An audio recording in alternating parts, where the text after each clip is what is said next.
श्री स्वामी समर्थ. नमस्कार मंडळी. मित्रांनो, आपण जे सतत बोलतो तेच आपल्यासोबत घडते, हे खरे आहे का? तर आज आपण याच विषयावर सविस्तर माहिती घेणार आहोत. पण व्हिडिओ सुरू करण्या अगोदर आपल्याला एक विनंती आहे. आपण कमेंट बॉक्समध्ये श्री स्वामी समर्थ नक्की लिहा. आणि आपण जर या चॅनलवर नवीन असाल तर आपल्या चॅनलला एक लाईक करून सबस्क्राईब जरूर करा आणि बेल आयकॉनला ऑलवर क्लिक करा. म्हणजेच असेच धार्मिक रहस्याचे व्हिडिओ आपल्यापर्यंत सगळ्यात पहिले पोहोचतील. शब्दांची ऊर्जा. आपण जे बोलतो तेच घडते का?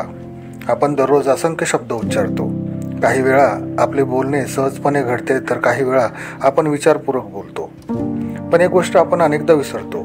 शब्द हे फक्त ध्वनी नाहीत, तर ती एक ऊर्जा आहे. जगातील जवळजवळ सर्वच धर्म, शास्त्र, संत आणि तत्त्वज्ञानी एकच सांगतात, तुमचे शब्द तुमचे भविष्य घडवतात. भारतीय संस्कृतीत तर शब्दाची शक्ती इतकी मानली गेली आहे की मंत्र, स्तोत्र, वचन आणि दिलेला आशीर्वाद यांना अलौकिक सामर्थ्य दिले गेले आहे. मित्रांनो, ज्याप्रमाणे बियाणात झाडाची पूर्ण क्षमता दडलेली असते, तसंच प्रत्येक शब्दात तुमच्या जीवनातील बदल घडवण्याची क्षमता असते. शब्द म्हणजे काय? शब्द म्हणजे केवळ अक्षरांचा समूह नसून तो एक कंपन म्हणजे व्हायब्रेशन आहे. जेव्हा आपण बोलतो तेव्हा आपले स्वरयंत्र कंप पावतात आणि ध्वनिलहरी तयार होतात. त्या लहरी फक्त कानावरच परिणाम करत नाहीत, तर त्या हवेतून, पाण्यातून आणि आपल्या अवचेतन मनातून थेट प्रवास करतात. ध्वनिलहरी म्हणजे साऊंड वेव्स एक ऊर्जेचे रूप आहे. प्रत्येक शब्दाची एक वेगळी वारंवारता असते. आता वारंवारता म्हणजे फ्रिक्वेन्सी. चांगले सकारात्मक शब्द उच्च वारंवारतेचे म्हणजे हाय फ्रिक्वेन्सीचे असतात, तर नकारात्मक शब्द कमी वारंवारतेचे म्हणजे लो फ्रिक्वेन्सीचे असतात. शब्दाच्या ऊर्जेसोबत आपल्या मनाचेही नातेही जोडले जाते. आपण जे बोलतो ते फक्त इतरांवर परिणाम करत नाही, तर ते आपल्या मनावर सर्वात आधी परिणाम करते. उदाहरणार्थ, जर तुम्ही सतत म्हणत राहिला, माझ्याकडून काहीच होत नाही, तर तुमचं अवचेतन मन हाच कार्यक्रम म्हणजे प्रोग्राम स्वीकारेल आणि खरोखरच तुमच्याकडून काहीही होणार नाही. उलट जर तुम्ही म्हणालात की मी नक्की करू शकतो, तर तुमचं अवचेतन मन तुमच्या यशासाठी काम करायला लागेल. शास्त्रातील शब्दशक्तीची काही उदाहरणेही आहेत. भारतीय धर्मग्रंथात असंख्य उदाहरणं आहेत जिथे शब्दांनी चमत्कार घडवले आहे. अहम ब्रह्मास्मी ही वेदांताची वाक्यरचना मनुष्याला त्याच्या दैवी स्वरूपाची जाणीव करून देते. रामनाम, श्रीरामाचे नाव उच्चारल्याने अनेक साधू संतांना आणि अनंत भक्तांना अद्भुत अनुभव आले आहेत. गुरूंचा किंवा आईवडिलांचा आशीर्वाद हा केवळ शुभेच्छा नसून त्यांच्या शब्दातून निघालेली एक शक्तिशाली ऊर्जा असते. विज्ञानही शब्दाच्या ऊर्जेला महत्त्व देते. जपानचे वैज्ञानिक डॉक्टर मासारू इमोटो यांनी केलेल्या प्रयोगांमध्ये हे सिद्ध झाले आहे की पाण्याच्या स्फटिकावर म्हणजे वॉटर क्रिस्टल चांगले किंवा वाईट शब्द बोलल्याने त्यांची संरचना बदलते. प्रेम, आभार, शांती असे शब्द पाण्याने सुंदर आणि समितीय स्फटिक तयार करतात.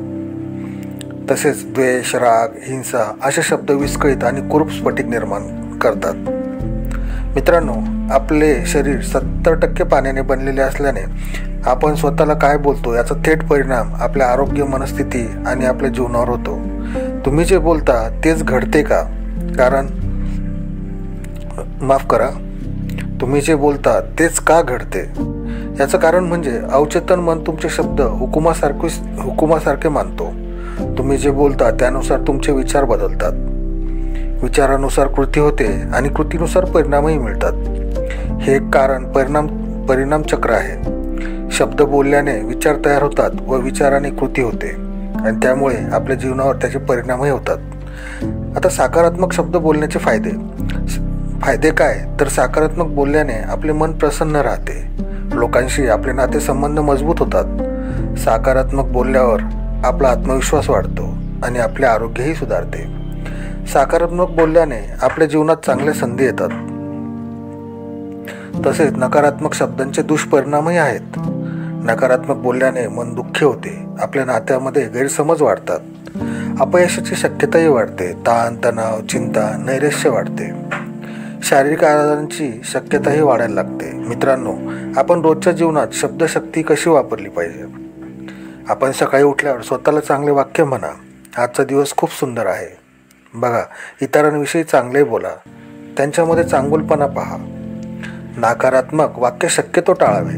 जसे मला जमणार नाही, मी दुर्दैवी आहे, माझ्याकडनं होणार नाही, माझ्यासोबतच असं का होतं, असे बोलणे शक्यतो टाळावे. आभार व्यक्त करण्याची सवय लावा.